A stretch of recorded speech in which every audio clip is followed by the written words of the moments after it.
اے آل یعقوب میرے وہ احسان یاد کرو جو میں نے تم پر کیے تھے، اور اس اقرار کو پورا کرو جو تم نے مجھ سے کیا تھا۔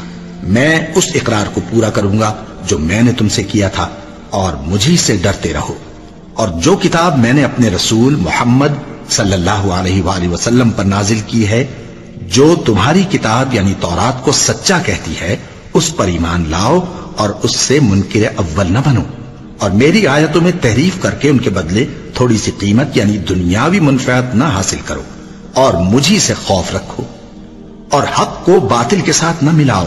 اور سچی بات کو جان بوجھ کر نہ چھپاؤ، اور نماز پڑھا کرو اور زکات دیا کرو، اور اللہ کے آگے جھکنے والوں کے ساتھ جھکا کرو۔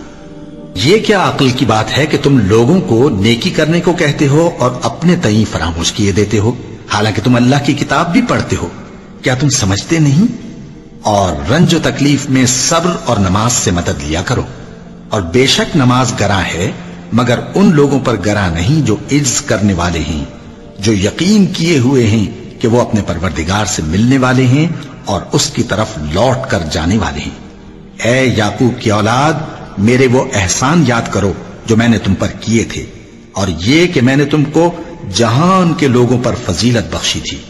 اور اس دن سے ڈرو جب کوئی کسی کے کچھ بھی کام نہ آئے، اور نہ کسی کی سفارش منظور کی جائے، اور نہ کسی سے کسی طرح کا بدلہ قبول کیا جائے، اور نہ لوگ کسی اور طرح مدد حاصل کر سکیں۔ اور ہمارے ان احسانات کو یاد کرو جب ہم نے تم کو قوم فرعون سے نجات بخشی۔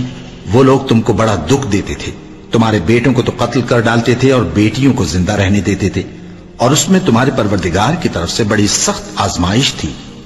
اور جب ہم نے تمہارے لیے سمندر کو پھاڑ دیا، پھر تم کو تو نجات دی اور فرعون کی قوم کو غرق کر دیا، اور تم دیکھ رہے تھے۔